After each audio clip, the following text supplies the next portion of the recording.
Welcome to Satsang. Welcome. So wonderful to be together in this sacred time, made all the more sacred by being able to come right from the banks of Mother Ganga and be here together. Satsang is always sacred, but when you get to come right from those banks of Mother Ganga and be here, it's a special blessing. It's a time of spiritual question and answer. Together we dive into truth. And we're joined always by our beautiful family online who can't be with us physically, but join in every night with us through the beautiful powers of technology. So here we are in Rishikesh, and we've got our beautiful family with us from every city and every country around the world in this beautiful experience of family together.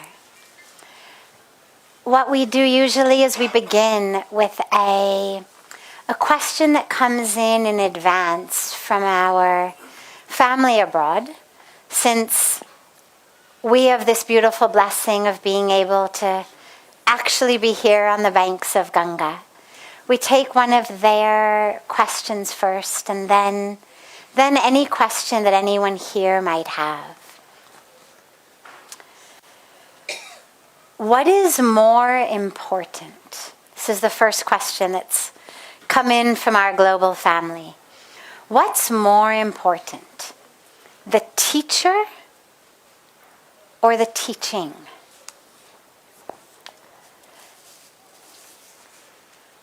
So it's interesting because usually we get the teaching from the teacher. Usually they are one and the same. But if we had to pull it apart, because of course sometimes maybe we get a teaching, but there wasn't a teacher. Sometimes maybe we have a teacher who doesn't seem to be giving teachings. So they both have their own power. Obviously together when you have a teacher giving teachings, but even separately. So for example, the power of the teacher, when that teacher is really a guru. In the West, sadly, there's kind of a misunderstanding. And the word guru frequently gets mistranslated as teacher. Well, a guru is much more than a teacher. The word guru literally means the one who removes darkness and brings light. An easy way to think about it is if you were studying oceanography, let's say, in school, you could have the best oceanography teacher. You could spend 3 hours in a lecture hall. You could learn everything there is to know about the ocean. How deep it is, how wide it is, how far it is from coast to coast, what it is that lives there. But at the end of class, you would still be dry. Whereas if you had an oceanography guru rather than teacher, at the end of the class, you would still know the depths of the ocean, what lives in the ocean, the details of the ocean. But at the end of that class, your clothes would be soaking wet. The guru gives not just a teaching, but actually an experience. So when we talk about the teacher, it's a teacher who's a guru, who's giving an experience. Now, sometimes the Guru gives an okay, sit down. I'm going to give you a teaching. Here's a pravachan. Here's satsang. Here's a meditation instruction. And then we have gurus like Raman Maharishi who just were there. Their simple presence was the teaching. Every once in a while, a word or two. And there's no one. I was not blessed enough to have his darshan in form, but I know a lot of people who were disciples of his. And no one has ever said, God, I wish he gave more teachings. Everyone understood and felt his presence is the teaching. Just that energetic transmission is the teaching. So, if you have a guru, a powerful teacher, who isn't giving any teachings, or maybe the teachings seem not so damwale or not in a language you understand, don't worry. What it means is that this guru is one who is teaching through energy, teaching through presence. There's a beautiful story about Bhagwan Buddha,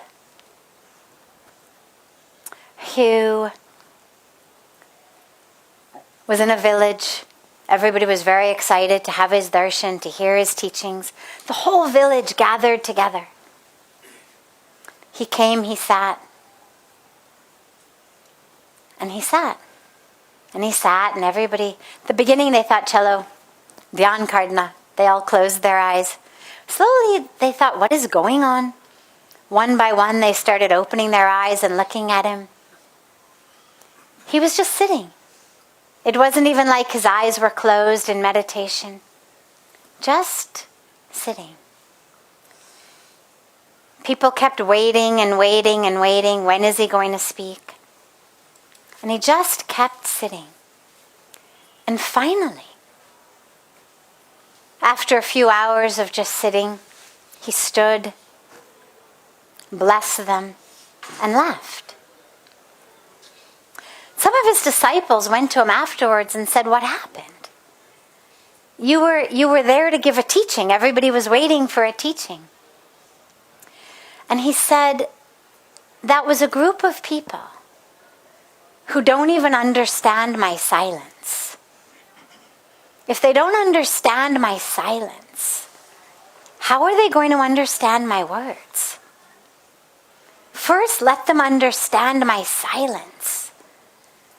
And only then do we move into words. I know Pujya Swamiji speaks about his guru, who also never sat him down and gave him teachings like this. He just walked with him, blessed him, gave him mantra, gave him experiences, slapped him a whole bunch, literally. Gave him teachings in life. Never a formal teaching, but that power of a transmission. So, if you've got a teacher who is a powerful transmitter, that is the teaching. And then, of course, there are teachers sometimes where the teaching is beautiful. The teaching is perfect. But then we hear stories. Maybe that teacher isn't so perfect. Scandals come. Issues arise. People say, oh, I don't know. Maine yehi suna, wo suna. But what about the teachings? The teachings were so beautiful. We hear this so frequently. There's this scandal or that scandal. The divine is very compassionate and very frequently sends perfect teachings through very imperfect teachers. And that's also fine. A lot of people have come who have had scandals around their particular teacher, whether he or she was actually a guru, or just a yoga teacher, or a meditation teacher. And they'll come and they'll say, but I don't know what to do. The teachings were so great. The teachings were so beautiful. They impacted me. They touched me. They changed me. They showed me some light where there was darkness. But that teacher, I heard this or I heard that. Does that mean that I need to throw away the teachings? And of course the answer is no. Just because a teacher is unable to live by or embody his or her own teachings doesn't mean that they are less perfect or less true or less beneficial for you. So if you've had a beautiful experience with teachings that are touching and transformative to you, don't worry. If the teacher is also touching and transformative and powerful, wonderful. Consider yourself doubly blessed. But if not, don't worry. Take the teachings, live the teachings. That's what you were meant to get. The teacher was just a channel for you to get those teachings. So before we take any of the other questions from our global family, if anyone here has any questions, be happy to take them.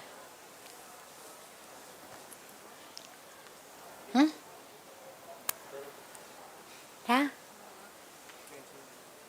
I want to ask you one thing. Yes, sure. Yeah, that today you, in your speak, where you were at Ganga, you told about Ganga is Ganga. So, isn't that any more thing for than Ganga is Ganga? Yes, okay. So, he was asking about what I mentioned in the Aarti today about the story. Yes, of course. The presence of Ganga is extraordinary. Words are never enough to encompass or explain or describe the power of that presence. The teaching, though, about Ganga is Ganga has to do with the power of Ganga, because look, if Ganga is that which connects us to the divine, if Ganga is that which gives us moksha, freedom from the games of the mind, freedom from past karma, freedom from ignorance, freedom from ego, well, that power of the divine is there everywhere, right? There's no reason that sitting in your living room you can't experience samadhi, enlightenment, moksha, because it's all within you. There's no reason that sitting on a street corner of New York City you can't have a spontaneous enlightenment. There's so many stories of mystics and sages and saints and prophets and yogis of so many different traditions who experience this divine truth in so many different places, situations, moments, experiences. So what is it about Ganga? Well, Ganga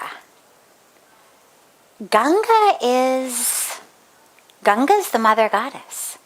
Ganga's the mother goddess in form.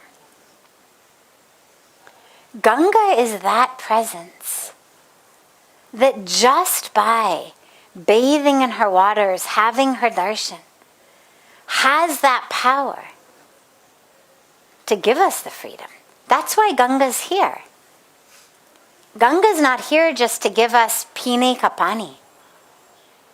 Ya snan karne ke pani. Ya kait ke liye pani. Right? Ganga came to liberate the sons of King Sagar, to liberate those fallen souls of the sons of King Sagar. But she stayed. She stayed for all of us. Meaning that she is here to give us that experience of moksha, to give us that freedom,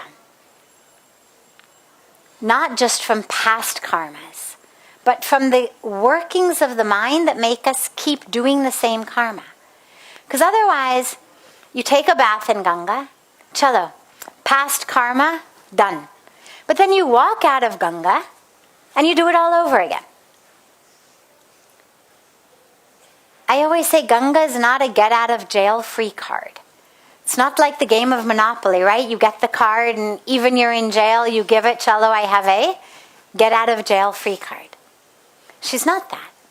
It's not do whatever you want and then just have a bath in Ganga. I remember once we were abroad at a beautiful event. I won't give any more details about it, but we were there with many other leaders. And the people who were organizing the event had put together a beautiful dinner. And in the dinner, they had offered cookies at the end of the dinner. And the event was abroad. I come from abroad. I understand how baked goods are abroad. तो मैंने सबको कहा हिंदी में ताकि जिन्होंने भोजन खिलाया वो समझ नहीं लेंगे. I didn't want to hurt anybody's feelings. मैंने हिंदी में बोला कि ध्यान रखो वो कुकीज़ में अंडा होगी. वो वेजिटेरियन नहीं है, अंडा है उसमें. तो एक व्यक्ति अपने साथ ने कुकी उठा के खाया और हिंदी में बोले कोई बात नहीं, जाके गंगा जी में स्नान करेंगे.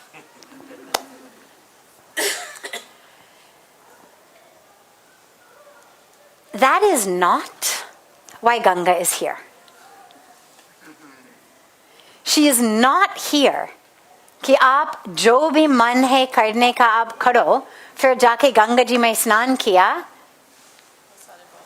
and सारे पाप धुल जाएंगे. No. Yeah, पाप करना नहीं है. Exactly. Ganga clears us of all of the past karma. Not just because she's compassionate and loving and like a mother who says, chalo, koi baat nahi. I remember जब मैं छोटी थी और मेरा आगे वाले दांत were gone. You know, children, they lose their front teeth before they get their new teeth in. And it only lasted maybe, I don't know, 6 months, 8 months, whatever it was before the new teeth came. But I remember in those years, I could be very naughty. Because mom used to say, you are so cute without your front teeth that I cannot yell at you. I cannot scold you. Because whatever I did, I knew that if I just went with my empty teeth there, that Ma would say, Cello, go. Once, of course, the teeth came, then you had to start behaving again. But that's not what Ganga is for. It's not, Cello, aap bahut pyari hai. Cello, you've lost your 2 front teeth. Do whatever you want. You're so cute. She's here because when we bathe in Ganga, she's cleaning not just our skin, not just our body, but actually our minds, actually our vasanas, actually our ego, actually our ignorance. ताकि जब हम गंगा जी से बाहर आके and we start to move in our life, we are different people. And so that pop, we never do it again. Because we've been changed. That's where the moksha comes. That's where the freedom comes, where the divine connection comes. So Ganga is Ganga means, number 1, this place is very sacred. Very sacred, very holy, very special. Yes, God is everywhere. And Ganga is Ganga. I always say, बाकी जगत में ध्यान करना पड़ता है, बैठ के ध्यान लगाना है, समय निकाल के ध्यान लगाना है. But here, केवल बैठने के लिए समय निकालना है, ध्यान अपने आप हो जाता है. That meditation, it just comes here. Everywhere else in the world, it's like, okay, gotta do my meditation, gotta do the meditation. Sit down, close the eyes, do the meditation. Here, you just have to sit down. And it happens. It's an energy that's here. And it's an energy of transformation. So, jab Ganga ji mein snan karenge, let her clean you on the inside. Taki, whatever you've done, the being of you who did it is no longer here. So naturally that karma is also gone, because jinhone kiya, that person is also gone. You are changed, you are transformed. And that's the freedom that we get. Yeah. Are there any other questions? Yes. I would just add what my friend said about Ganga is Ganga. I would just like you to go back when you raise a question to Swamiji. Yes. Swamiji said Ganga is Ganga. Yes. That was about 25 years back. It was. Now what thought at that time came to you that why Ganga is Ganga? Because over a period of 25 years, Yes. you have gathered a lot of knowledge on Ganga. Yes. So at that time, what made you to feel that Ganga Beautiful. is Ganga? Dekho, Ganga is not just a philosophy. She's not just an accumulation of facts. Chalo hum yahan pe baith ke, we can talk about Ganga. We can share the story of Ganga. We can take the Ganga stotras. We can look at all the beautiful teachings of Ganga. But Ganga is not that accumulation of information. Ganga is ek anubhav. Ganga is an experience. You can have all the information, all the philosophy. But if you don't have the anubhav, the experience, then you've missed out. Then you're just in the same situation as if you had stayed home and read a book on Ganga, or went to Wikipedia and looked up Ganga. The point of being here is to have the experience. So 24 years ago, when I asked Pujya Swamiji, why is it? I remember still, we were standing actually in my parents' house. I'm from Los Angeles. We were back in LA for an event. He was staying with some other devotees, but I very much wanted that he should just bless the house. So he came for about half an hour. And we were standing in the house, and I said to him, Swamiji, why is it? Why do I feel God so strongly in Rishikesh? And so not so strongly at all here in LA in the living room of my parents' house. And that was when he told me, God is everywhere, but Ganga is Ganga.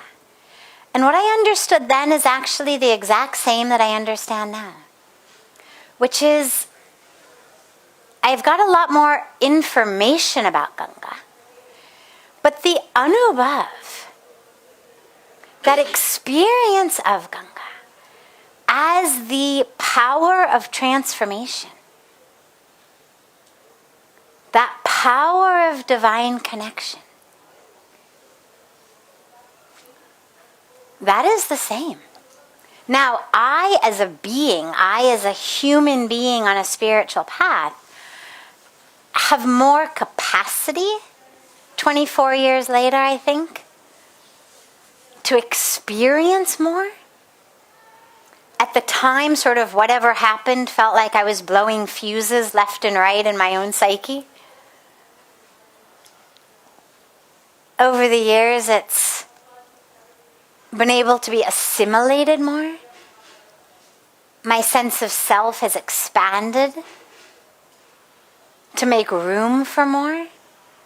But Ganga is still an anubhav. The stories are beautiful, the stories are inspiring. But that presence of Ganga as the transformer, as the healer, as the bringer of freedom. For me, Ganga flows, not only outside, but I literally feel Ganga flowing inside of me. In a way where, you would think it would be this very gentle, soothing, sort of motherly feeling. But in me, it actually is not that. My personal anubhav inside of Ganga flowing is this rushing river that is carrying with her all of that within me that is not in alignment with my spiritual path. It's like when Ganga first came onto earth, right? First when she came, before Shankar Bhagwan held her, when she first came down, she was this rushing, rambunctious, intractable river, sweeping away all of the priests and pujaris and everybody on her banks doing their pujas. That's when they prayed कि जरा कुछ कर दो, मर जाएंगे हम लोग, अपनी सारी पूजा खराब होते जा रहे. She's flooding our yagnas. In the same way that she swept through all of those people, all of their banks, everything, that's actually the way that I feel her in me. I feel her in me as this flood of this divine river. That the moment some bit of ego or ignorance or attachment starts to get lodged inside me, I feel like Ganga comes in and just goes and washes it away. And it's not always fun. Sometimes when you go in the river, if the current is a little strong, लगता कि हमारे पाप भी चले जाएंगे, हम भी जाएंगे.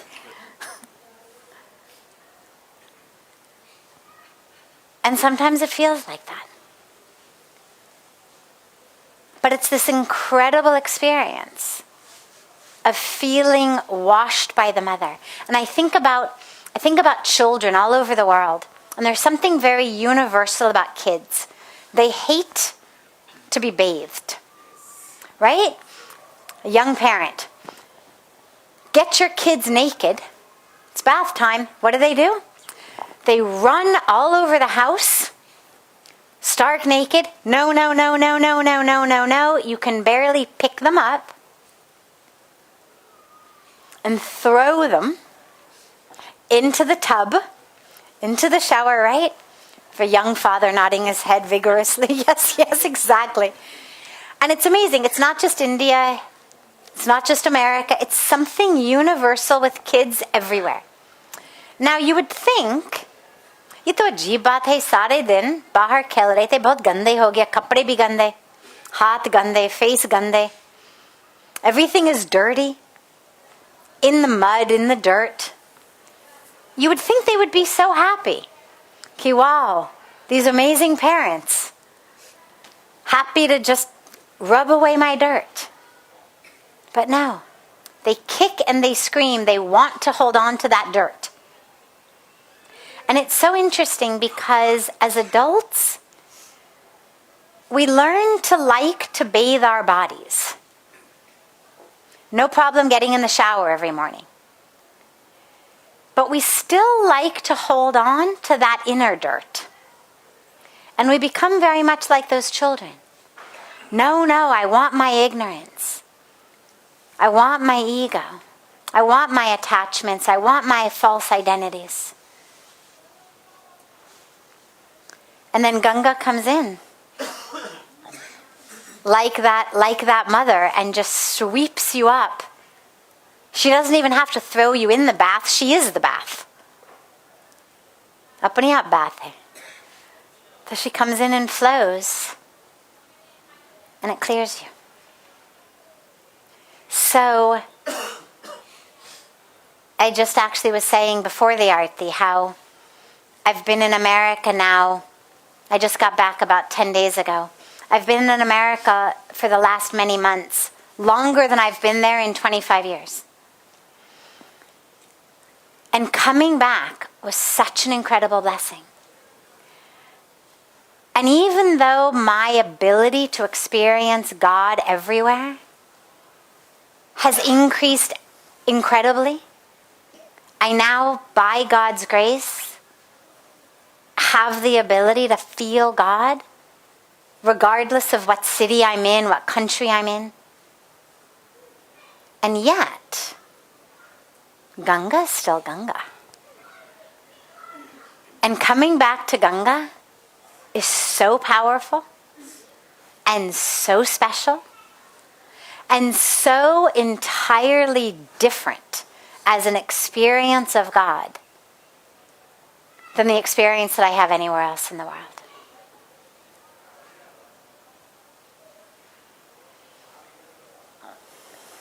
Beautiful. Have a beautiful, beautiful rest of your evenings. A beautiful morning and day to our family joining us from all over the world. And look forward to being together with you all tomorrow.